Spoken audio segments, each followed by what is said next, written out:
Assalamualaikum anak-anak ibu. Bagaimana kabar kalian hari ini? Waalaikumsalam. Kabar kami baik, Bu.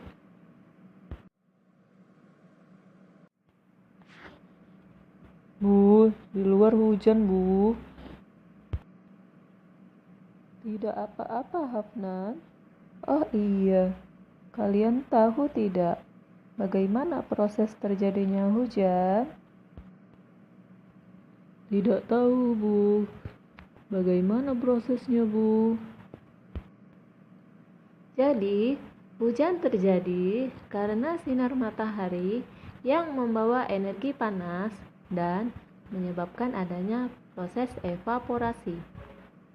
Air yang berada di bumi seperti laut, danau, sungai, dan lainnya menguap karena panas tersebut, lalu menghasilkan uap-uap air. Uap air terangkat dan mengalami pengembunan.